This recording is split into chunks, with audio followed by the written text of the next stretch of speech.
परमेश्वर के नाम से जो हमारे मेन इंपॉर्टेंट वचन है, जो खास है, जो आपको सिखाने के प्रयास में है परमेश्वर के नाम से, तो उस वचन का जो मेन मुख्य विषय है वो है वह 3 बातें जो पवित्र आत्मा को बहुत दुख पहुंचाती हैं। वह 3 बातें जो परमेश्वर की आत्मा को बहुत दुख पहुंचाती हैं।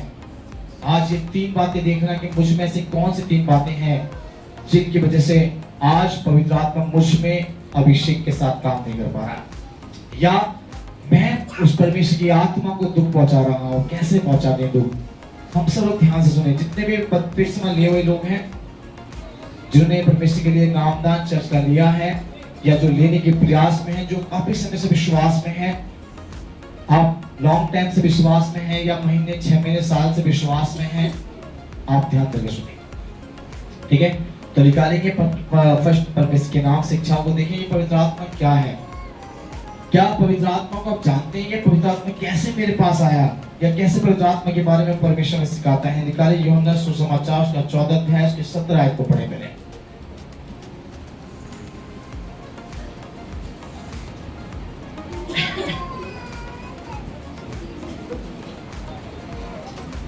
पढ़े जल्दी से निकाल। हाँ संसार ग्रहण नहीं कर सकता, हाँ क्योंकि वह ना उसे देखता है और ना उसे जानता है। हाँ तुम उसे जानते हो क्योंकि वह तुम्हारे साथ रहता है और वह तुम में होगा। बस यहाँ क्या लिखा है? सत्य की आत्मा, परमेश्वर का आत्मा कैसा है? कौन सी आत्मा की बात हमने की? इसमें लिखा कि हम परमेश्वर के नाम से सबसे प्रथम इस बात को अपने जीवन में याद रखें कि जिस व्यक्ति को हम जानते हैं, एक उदाहरण मैं आपको बताऊं, हम जितने भी परमेश्वर बैठे हैं, अगर हम एक दूसरे को सही तरह से जानते हैं तो हमारा भरोसा करना एक जायज हो सकता है। अगर आप मेरे को सही से जानते हैं तो आप मुझे भरोसा करेंगे, अगर आप मुझे जानते नहीं तो क्या मुझे भरोसा करेंगे? उदाहरण पर, अगर मैं किसी को जानता हूं तो भरोसा कर सकता हूं, अगर नहीं जानता तो क्या मैं भरोसा कर सकता हूं? हाँ या ना बताओ? कर सकते हैं या नहीं? आप जानते हैं तो उसी पे क्या करेंगे? मेरा उसी पे हमारा भरोसा होगा, विश्वास। हाँ मैं उसको जानता हूँ भैया, मैं उसको अच्छे से जानता हूँ, मुझे मालूम है उसके बारे में, इसीलिए हम उस पे क्या करते हैं? भरोसा करते हैं। उसी प्रकार बाइबल के द्वारा अपने सत्य, इसकी जो हमने पढ़ रहे हैं इस वचन को, सत्य की आत्मा कैसी आत्मा है ये? इससे संसार ग्रहण क्यों नहीं करता? कि वो असत्य में जीवन जीना पसंद करता है, उसको सच्चाई पसंद नहीं है।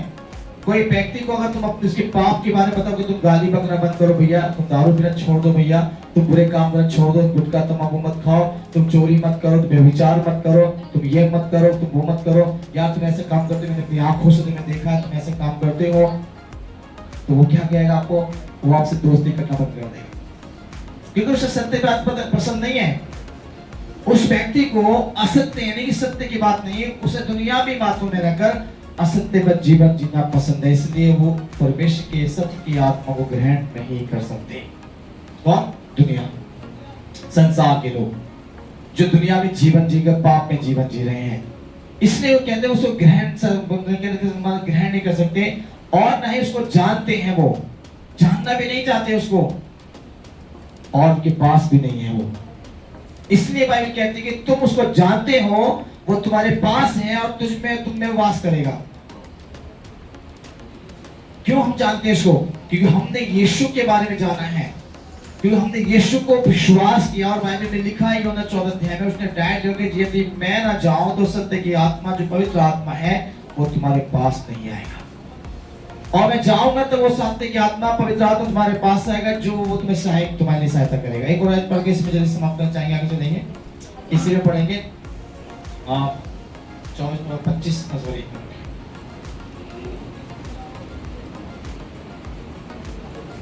इसके अंदर पढ़ेंगे वचन को, और इसके अंदर बस 21 और पढ़े 21 और इसके पास मेरी आज्ञाएं हैं और वह उन्हें मानता है, वही मुझसे प्रेम रखता है। सॉरी इसमें 21 नहीं, उसके बाद 25 पढ़े 25 और 26। ये बातें मैंने तुम्हारे साथ रहते हुए तुमसे कही, हाँ परंतु सहायक अर्थात पवित्र आत्मा जिसे पिता मेरे नाम से भेजेगा, हाँ वह तुम्हें सब बातें सिखाएगा, हाँ और जो कुछ मैंने तुमसे कहा है हाँ वह सब तुम्हें स्मरण जानते हैं सत्य की आत्मा कैसे मेरे जीवन में काम करता है, क्यों मुझे पवित्र आत्मा की जरूरत है। जो बातें उस परमेश्वर के वचन से मैंने सुनी या जानी या परमेश्वर के बारे में समझा है, अगर वो पवित्र आत्मा आप में नहीं है तो आप भूल जाएंगे। सब ध्यान सुन लेना। आज बहुत से लोग बोलते हैं पास्टर मैं तो पता है ना कहा वचन कौन सा सुनाया था, क्योंकि आप में पवित्र आत्मा नहीं है। सब ध्यान दीजिएगा। जो वचन को भूल जाते हैं, महीने के सप्ताह के वचन को, जो अपने बारे में ये याद रखते कि मैंने परमेश्वर के क्या वचन को सुन के आया था, अगर भूल रहे हैं तो याद रखिएगा आप में पवित्र आत्मा नहीं है। फिर यहाँ पर आकर ताली बजाकर फालतू में कूदने से कोई फायदा नहीं होगा, आप चिल्लाने से कोई फायदा नहीं होगा।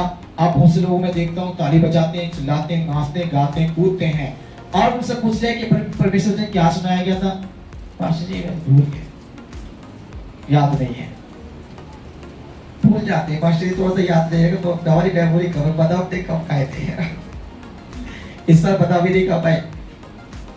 बादाम खाने से बुद्धि नहीं बढ़ती है, परमेश्वर के भय रखने से बुद्धि बढ़ती है। हालेलुया। अगर आप बादाम खाते हैं तो क्या दुनिया के लोग बोलते हैं बादाम खाने से बुद्धि बढ़े, तो दुनिया के ईश्वर की पूरा प्रार्थना करके बंद करके बादाम खा के पूरी लाकर रखो, है ना। स्कूल में भेजो बच्चों को, बुद्धि के लिए बादाम खिलाना स्टार्ट कर दो, अपना पड़ेगा, अपना सीखेगा। यहाँ तक कि बाइबल कहती है कि परमेश्वर का भय मानने से बुद्धि का आपके अंदर डर नहीं था। आप जो वचन सुन रहे थे तो आपका कान वचन पे नहीं था, आपका ध्यान वचन पे नहीं था, आपका जो मन है प्रभु की ओर नहीं है, आपका मन अभी भी घर और परिवार संसार पे लगा हुआ है। इसलिए आपके अंदर परमेश्वर का सत्य की आत्मा को आप ग्रहण नहीं कर रहे हैं, कि हम संसारिक जैसे जीवन जी रहे हैं। इसलिए बाइबल कहते हैं, इसलिए बच्चों को भूल जाते हैं। जितने भी आज बहन है भाई है बच्चों को भूल जाते हैं। हर सप्ताह के दिन को या रात को, या जब भी आप पढ़ते हैं, महीने में सुनते हैं, अगर भूल रहे हैं ईश्वर के ज्ञान को, तो आप में परमेश्वर का आत्मा वास नहीं कर रहा। ये हमने पढ़ा इसमें कि वो क्या करेगा आपके लिए, अगर वो आत्मा सत्य की जो आत्मा जो आपके लिए दिया गया है, जिसको आप जानते हैं, वो आप विश्वास और भरोसा आप उस पर करते हैं कि आपको सिखाएगा जो बातें परमेश्वर ने आपको बताई हैं, जो वचन से सुना है, वो आपको सारी बातों को याद दिलाएगा। सारी बातों को समय समय पर आपके जीवन में वो वचनों को ध्यान दिलाएगा और उस पर आपका मन लगा के रखेगा।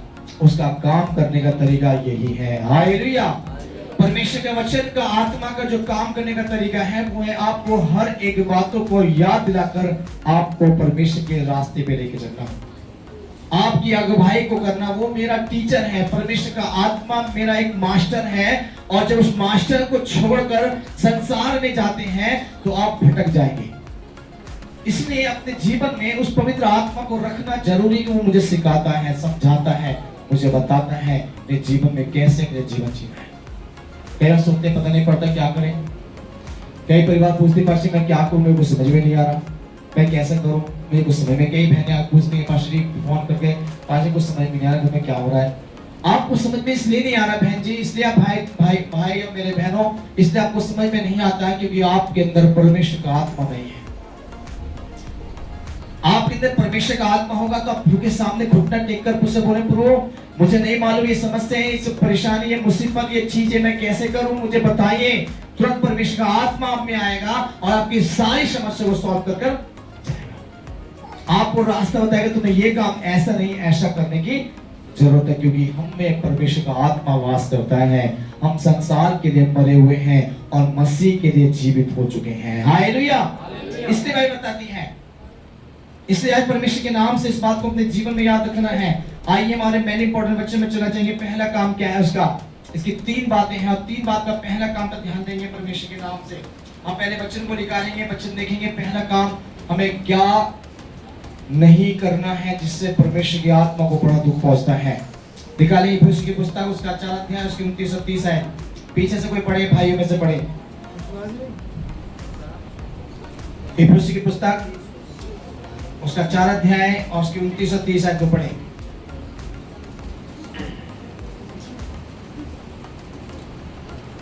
कोई गंदी बात तुम्हारे मुंह से न निकले।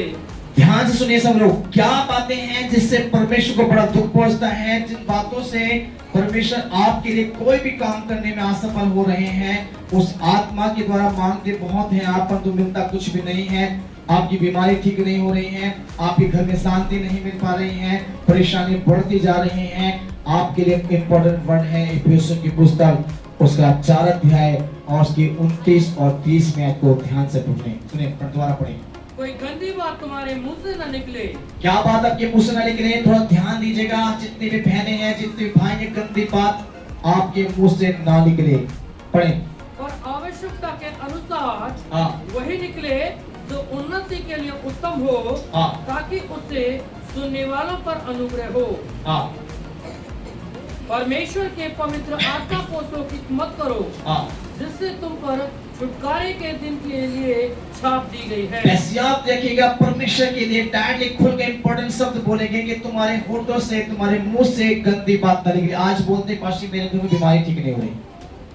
पाशी में 10 साल का विश्वासी हूँ, 5 साल से विश्वास करता हूँ, मैं 2 साल से चर्च में आता हूँ, 6 महीने में चर्च में स्टार्ट किया, महीने से स्टार्ट किया। परमेश्वर जी मैं पहली बार आया हूँ, मैं कैसे चंगाई प्राप्त करूँ। याद रखिएगा, अगर आप अपने जीवन में बीमारी से, दुष्ट आत्माओं से, परेशानियों से, चिंताओं से, समस्याओं से वही शब्द लिखने जो दूसरे की उन्नति के लिए हो। जब आप लोगों से बात करते हैं, अपने पड़ोसी से, अपने कलीसिया के लोगों से, अपने भाइयों से, अपने परिवार से, रिश्तेदारों से, अगर कोई आपको किसी प्रकार से गुस्सा भी दिला दे, यदि किसी प्रकार से आपसे नफरत भी कर ले, आपकी लड़ाइयां भी हो जाए, मनमुटाव भी हो जाए, तो फिर भी आपके होठों से गंदे शब्द ना निकले। कैसे? आपके होठों से गाली ना निकले, आपके होठों से किसी की बुराई ना हो, आपके होठ से किसी की चुगली ना हो। ये ऐसे करके आपके होठों से ये शब्दों को बंद करने की जरूरत है। पहली बात है, पहली बात आपके जीवन में करने की जो है, आज पर लोग याद रखिएगा, अपने जीवन के अंदर पहली बात पवित्र आत्मा जिससे बहुत शोकित होती है वह है जब आप अपनी जुबान से किसी की निंदा करते हैं, किसी की बुराई करते हैं।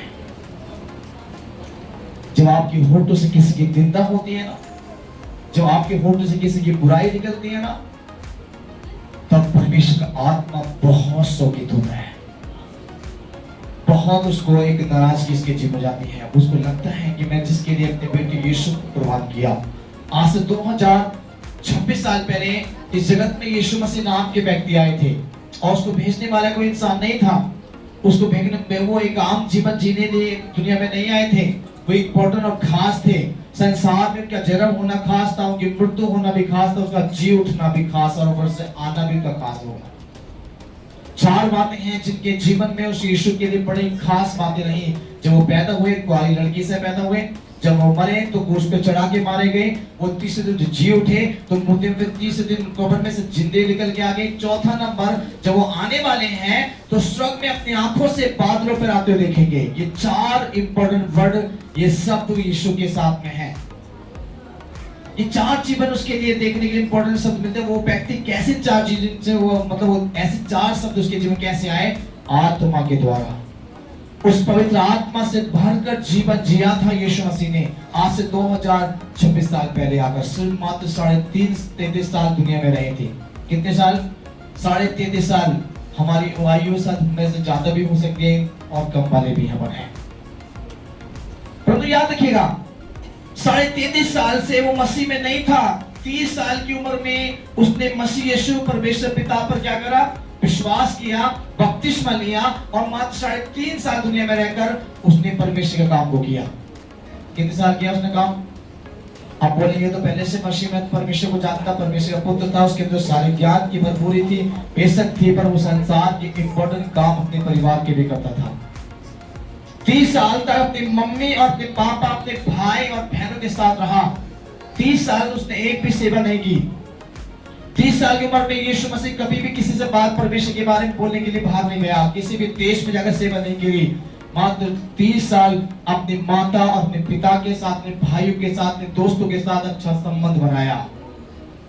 हर काम को किया। उसके पापा एक जो था जिसको अपना संसारिक पापा मानते थे, वो उसका एक क्या था? बढ़ई का काम करता था। वो लकड़ी काट के लेके आता था यीशु जंगल से। सब कुछ उसने किया और जितने भी काम उसके घर के होते उसने सारे किए, अपने घर के पूरे फर्ज को निभाया, एक अच्छा बेटा बन के रहा। आज दुनिया में अच्छी बेटा बन के भी नहीं रहने पर आप, आज दुनिया में अच्छी बेटी बन के भी नहीं है आप, अपने माता पिताओं के साथ अच्छे एक संतान बनकर जीने के प्रयास में भी नहीं है आप, तो उस परमेश्वर के साथ कैसे जिएंगे? है ना, कैसे जीवन जिएंगे? आज हम शादी के बाद बहू बन के घर में आए हैं या किसी जमाई बन के घर में आए हैं, आप अपने परिवार को से बढ़कर अपने सास और ससुर को इज्जत देना सीखें। पवित्र आत्मा बोलता है निंदा करना सीखें। पहली कमी है, पहली बात है कि आप अपनी पवित्र आत्मा का शोकित होने का पहला काम था कि जब तुम किसी की निंदा अपनी जुबान से करते हो, आप बुराई करते हो, ये पहला काम है कि निंदा कैसे करते हैं। अगर किसी आपकी लड़ाई हो जाए, चाहे आपका मित्र कितना जिगरी क्यों ना हो, आपका परिवार हो, आपका कलीसिया का हो या आपका घर का हो, चर्च का पास्टर ही क्यों ना हो, अगर कुछ आपके टाइट बोलते किसी बात को लेकर, तो सबसे पहले उसी की निंदा करनी स्टार्ट। घर जाकर जब जाएंगे, आप चर्च से बाहर निकलेंगे, आप जब 2-4 विश्वासी इकट्ठे होंगे, नहीं हमारे पास्टर जी तो आजकल ठीक है, चल हमारे पास्टर का दिमाग थोड़ा आउट हो गया है, पास्टर बदल गया है ना, कलीसिया बदल गई। आप विश्वासी के लिए जब परिवार फोन में बात करते, अक्सर 99% लोगों के जीवन में क्या है, फोन में सिर्फ परमेश्वर की बातें नहीं है, सिर्फ चुगली है, बिल्कुल चुगली, निखालस चुगली। बिल्कुल क्या खाने पीने की बात क्या करते हैं जी, क्या हो, क्या कर रहे हो, खाने पीना खा लिया जी, पढ़ा लिया जी, कर लिया जी, हो गया जी, सब कुछ हो गया, उसके बाद फिर चुगलियां स्टार्ट हो जाती है। तुम्हें पता है वो चर्च में जो आते भैया, पता है तुम्हें, वो भाई जो खानदानी स्टार्ट हुई, खानदान दोस्त स्टार्ट हो गए, स्टार्ट विश्वासी से स्टार्ट हुआ, फिर कलीसिया से स्टार्ट हुआ, फिर खानदान पे आ जाते हैं, फिर मोहल्ला आ जाता है, पूरा गांव इकट्ठा हो जाता है तुम्हारे फोन पर। इतनी चुगलियां, इतनी निंदा लोग करते हैं, तो आप परमेश्वर को जानते हैं, उस पवित्र आत्मा को जानते हैं, फिर भी आप चुगली कर रहे हैं, फिर भी आपके होठों से निकले गालियां, आपके होठों से निकले बुरे शब्द, कैसे परमेश्वर बर्दाश्त करेगा? सोचिए, उदाहरण पर कोई मुझे आकर गाली बके, आपको गाली बकने वाला आपके सामने कोई चुगली करे, जिसको आप बहुत अच्छा समझते हैं, जिसके लिए आपने रात दिन एक करा हो, जिस परिवार के लिए, भाई के लिए, बहन के लिए, माता के लिए, पिता के लिए, बेटे के लिए, बेटी के लिए, पत्नी के लिए या पति के लिए, और वो आपकी बुराई करें आपके मुंह पर, या पीछे बुराई करें तो, और आपको मालूम हो जाए तो क्या बोलेंगे आप? बताइए। आप जिस पे इतना भरोसा रखते हैं, अपनी जान से ज्यादा विश्वास करते हैं, वो आपके पीछे आपकी बहुत निंदा और चुगली कर रहे, तो कैसा लगेगा? सोचिए दिमाग से। आप अपनी बुराई को सुनकर रह नहीं पाएंगे, तो उसके पास बोलेंगे कि हिम्मत कैसी मेरे बारे में बोलने की, आपके लिए मैंने ऐसा क्या गलत कर दिया, आपने मेरे लिए ऐसा बोला है। आप तो उसके लिए नाना प्रकार की बातों को लेकर चढ़ जाएंगे उसके ऊपर। आप सोचिए, इसी प्रकार आप जिस परमेश्वर को जानते हैं, उसकी आत्मा जो आप में वास करता है, जो आत्मा को समझाना सिखाना चाहता है, उस पवित्र आत्मा की आप कितनी निंदा कर रहे हैं। आपको परमेश्वर की आत्मा ने सबसे पहले कहा कि मन फिराओ, कि परमेश्वर का राज्य तुम्हारे निकट है। मन का मतलब होता है बुराई से दूर हो जाना, हर एक प्रकार की बुराई को छोड़ देना। कोई आपके लिए निंदा करे तो कुछ मत सोचिए, उसके बारे में मत बोलिए कुछ भी। कोई आपको गाली बके आपके मुंह पर, तो मत बोलिए। यूहन्ना की बातों को याद है कि उसने कहा, कोई तुम्हारे गाल पे चांटा मारे तो दूसरा भी फेर दो, कोई तुम्हारे कुर्ते को छीने तो उसको अपना पजामा भी दे दो, कोई तुमसे एक कोस के लिए बोले लिया तो उससे 2 कोस चलने की तैयारी रहो। हम क्या करते हैं, कोई हमें उंगली उठाने की बात, गाली तो बहुत दुख की बात है, चांटा तो बहुत दुख की बात है, किसी ने छूट मुट की किसी से बुराई कर दी ना फोन पर भी, और उसने इत्तेफाक बोलते अच्छे ऐसा बोला, अभी बता के देखो जाकर, हरी तुमने ऐसे मेरे लिए कैसे बोल दिया, तुमने वाली ऐसे कैसे कर दिया। हम अपनी चीजों को बर्दाश्त नहीं कर पाते, वो परमेश्वर की कितनी बुराई करते हैं। जब आप बोले गाली बकते हैं ना, आपकी बुराई नहीं हो रही, उस परमेश्वर की हो रही जो मसीह में है, जो विश्वास करते हैं, जिनने परमेश्वर के नाम से विश्वास किया और जिन्हें वचन को सुन लिया है। अगर वो किसी की निंदा करता है, किसी की बुराई करता है, तो उसकी बदनामी उसकी नहीं है, उस परमेश्वर की आत्मा को आप शोकित कर रहे हो। और पवित्र आत्मा को शोकित करना मामूली बात नहीं समझना, अपने जीवन में याद रखिएगा। आपको परमेश्वर माफ कर सकता है, यीशु मसीह माफ कर सकते हैं, पर तो पवित्र आत्मा माफ नहीं करेगा आपको। अंतिम समय छुटकारे के दिन जो आपको नरक से बचाने के लिए छाप दी गई पवित्र आत्मा है, उसको शोकित मत करो। आपको होता है जब इस लोक में जाने का रास्ता लेके कौन जाता है, आपको अपने गीत भी गाए स्टार्टिंग में, आप पवित्र आत्मा मुझे ले चलिए यीशु के चरणों में। आप बिना पवित्र पवित्र आत्मा की यीशु के पास भी नहीं जा सकते। बिना पवित्र आत्मा के वचन को अपने जीवन में लागू नहीं कर सकते। बिना पवित्र आत्मा के एक भी चंगाई नहीं मिलेगी आपको। शायद पास्टर के हाथ तकने से 2 दिन, 10 दिन, 15 दिन, महीना, 2 महीना, 6 महीने ठीक रह सकते हैं आप, क्योंकि पास्टर ने अपने विश्वास से प्रार्थना की आपके लिए, इसलिए आप 6 महीना, साल भर ठीक रहेंगे। और जब आप में पवित्र आत्मा ना रहे तो आप फिर से बीमार पड़ जाएंगे, फिर से वो दुष्ट आत्मा तुम में आ जाएगी, फिर से आपके काम बिगड़ने स्टार्ट होंगे, क्योंकि आप में पवित्र आत्मा नहीं है। इसलिए याद रखिएगा, मुझ में परमेश्वर का आत्मा होना जरूरी है। समझ में आ गया मतलब? चलिए अब दूसरी बात की तरफ चलेंगे जल्दी से, समय कम है। इब्रानी की पुस्तक उसका 3 अध्याय 14 को लिखा है। दूसरी बात, चलिए से पढ़िए।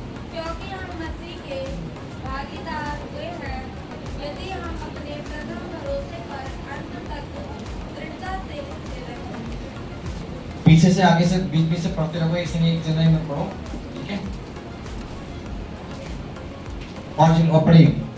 क्योंकि हम मसीह के भागीदारी हुए हैं, हाँ, यदि हम अपने प्रथम भरोसे पर अंत तक दृढ़ता से स्थिर रहें। बस यहाँ परमेश्वर के लिए इस बात को याद रखना है। 3 अध्याय के 14 आयत में परमेश्वर बताते हैं बच्चे के द्वारा, इसमें खुलकर प्रभु के नाम से, जैसे कि कहा जाता है कि यदि हम आज तुमने उस सब को सुना। आपने 3 का 14 पढ़ा, कौन सा पढ़ा था? 3 अध्याय 14 आयत गलत पढ़ देना आप लोगों ने, थोड़ा सुनने को पढ़ो।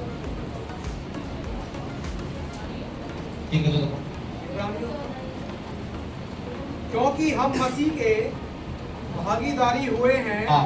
यदि हम अपने प्रथम भरोसे पर अंत तक दृढ़ता से स्थिर रहें।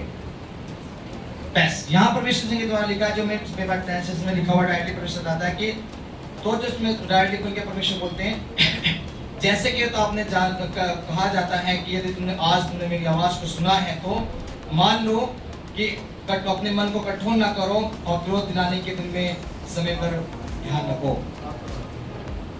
कौन सा? 7 और 8। 7 का? 7 और 8। 7 का? अतः जैसा पवित्र आत्मा कहता है, हाँ। यदि आज तुम उसका शब्द सुनो, हाँ। तो अपने मन को कठोर न करो, हाँ।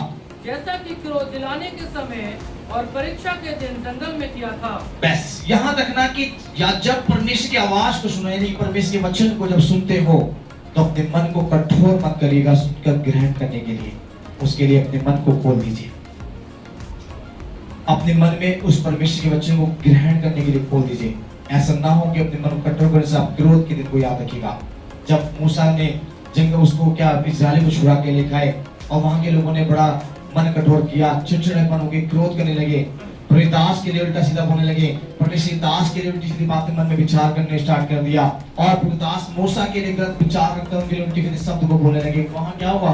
परमेश्वर का क्रोध भड़का, धरती फटी, समा गए, मरी फैल गई, बीमार होकर मरने लगे, बड़े बड़े भयंकर उनके जीवन में, क्योंकि उसने परमेश्वर के क्रोध को भड़का दिया। हम उसके बच्चे को सुनने के लिए अपने मन को खोलने की जरूरत है, ठीक है ना? इसलिए दूसरी बात है,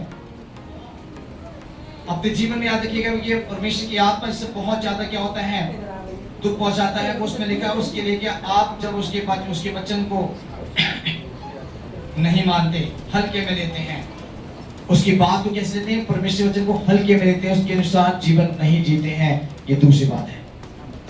दूसरी बात जिसमें परमेश्वर की आत्मा को बहुत दुख पहुंचता है, वह अपने जीवन में अपने आप को क्या करते हैं, अपने आप को अच्छा साबित करते हैं, अपने आप को गलत साबित नहीं करते, उसके वचन को ग्रहण नहीं करते। वो किसी अगर मान लीजिए कोई बताए आपको, भैया देखिए आपने गलती की, आपको थोड़ा ध्यान दीजिए, प्रार्थना करिए, विश्वास करें। पास्टर कितनी प्रार्थना करेंगे हम? ऐसी कौन सी कमी रह गई? हमने चर्च नहीं आते क्या? हम प्रार्थना नहीं करते क्या? हमने बाइबल नहीं पढ़ी क्या? अब ऐसे वर्डों को इस्तेमाल करते हैं जो परमेश्वर के लिए अपने आप को हम गलती महसूस नहीं करते। हम अपनी गलती को छुपाने की प्रयास करते हैं, हर दिन अपनी गलती में छिपाते हैं, सोचते हैं कुछ नहीं, हमने कोई गलती नहीं किया, पास्टर जी हमने कोई बुरा नहीं किया, हमने ऐसी कौन सी गलती कर दी थी। हम अपनी गलती पर निर्भर क्या करते हैं, हम अपनी गलती को छुपाकर दूसरी गलती को उजागर कर देते हैं।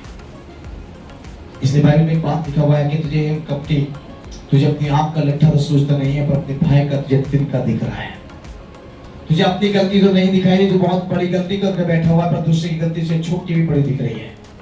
इसलिए दूसरी बात बताता है परमेश्वर के वचन के द्वारा कि अपने जीवन में हमें याद रखना है कि हम अपने आप को गलत नहीं करते, परंतु क्या करते हैं, उस परमेश्वर की बातों को हल्के में लेते हैं।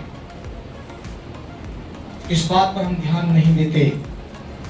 ये परमेश्वर को बहुत दुख पहुंचाने वाली बात है, उसकी आत्मा को, जब हम अपनी गलती को छुपा कर रखते हैं और परमेश्वर की बातों पर ध्यान नहीं लगाते हैं, उसकी आज्ञा पर ध्यान नहीं लगाते हैं, उसकी वचन को सुनकर सुना कर देते हैं, तब परमेश्वर की आत्मा बहुत शोभित होती है।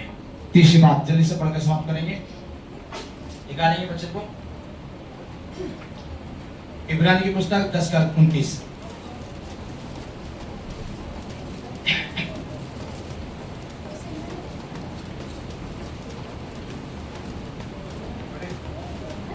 आप 10 अध्याय और उसकी 29 में पढ़ें।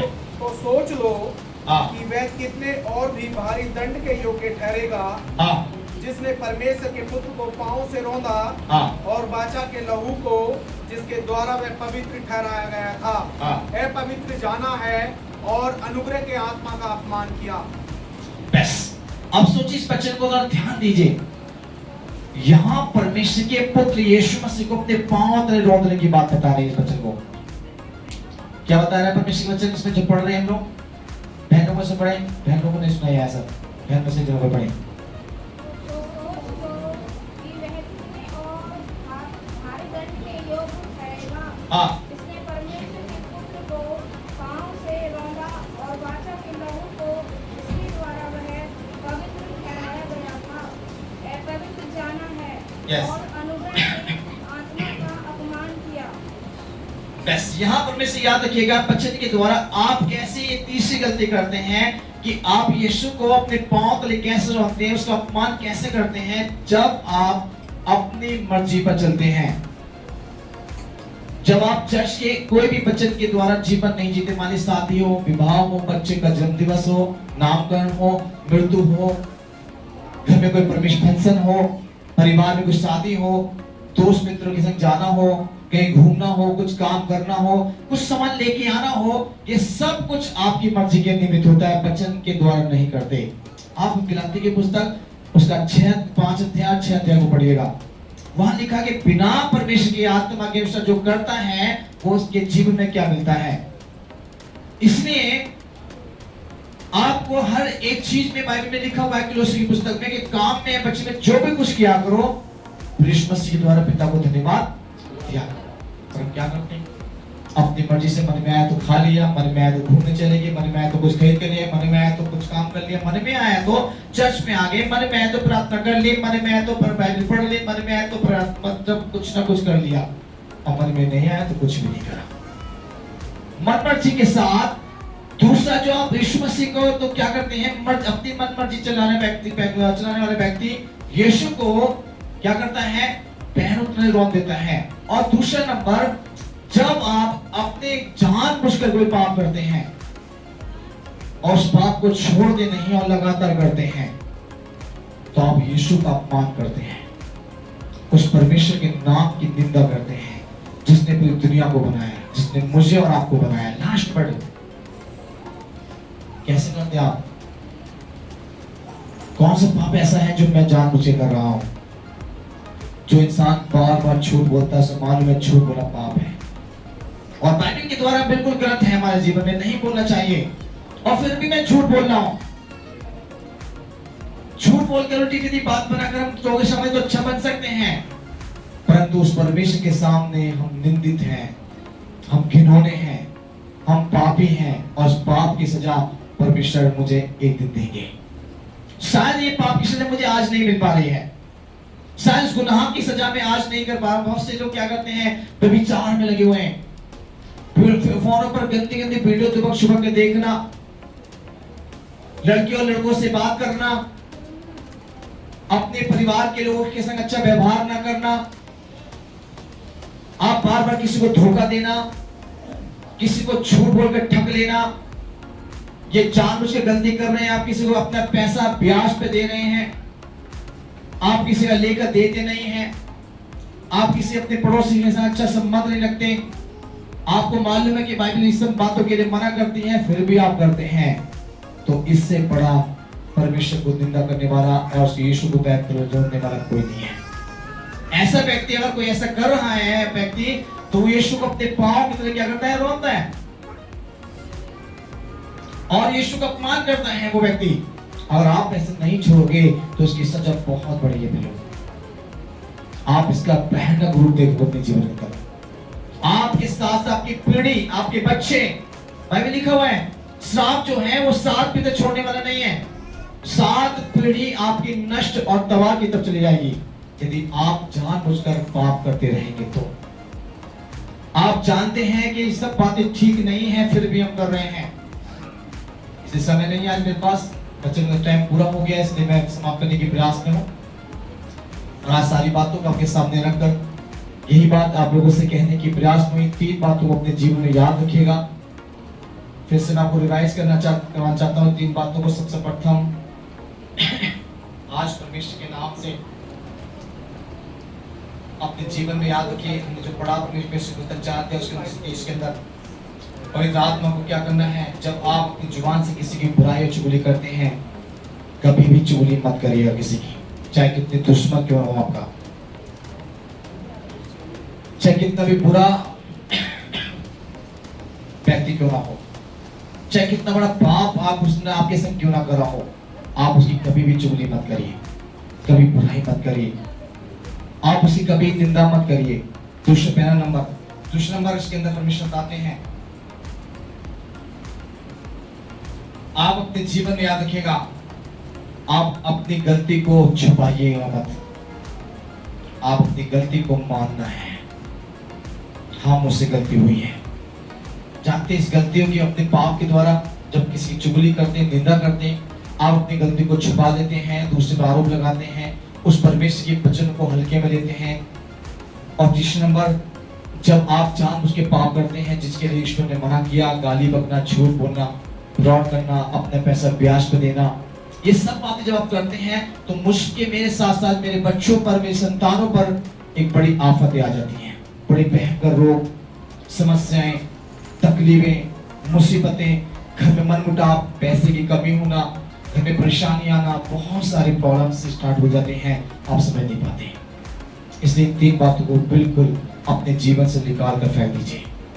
अगर ऐसा हमारे जीवन में है तो तब आप अपने जीवन को देखिए, जब पवित्र आत्मा पे कैसे काम करे। अभी हम सोचते हैं कि पवित्र आत्मा मुझमें आता क्यों नहीं, मैं बहुत प्रार्थना करता हूँ, पवित्र आत्मा मुझको चाहिए, एक तो भी पवित्र आत्मा मुझको नहीं छूता, सामर्थ्य नहीं भरता, मैं बहुत कोशिश करता हूँ, मैंने उपवास भी रख लिए, सब कुछ कर लिया, परंतु आपकी कुछ आदतें ऐसी बनी हुई हैं जो आप छोड़ना नहीं चाहते हैं। उन आदतों को छोड़ दीजिए आप, फिर देखिए आपके अंदर अभिषेक कैसा मिलेगा। फिर देखिए आप अभी पैसे के पीछे भाग रहे होंगे, शायद लग रहा है कि झूठ बोलना पड़ता, मजबूरी, ड्यूटी पर हूँ, शायद मजबूरी है कि मुझे तो इस प्रकार काम करना पड़ेगा, ना बोलूंगा तो कैसे चलेगा।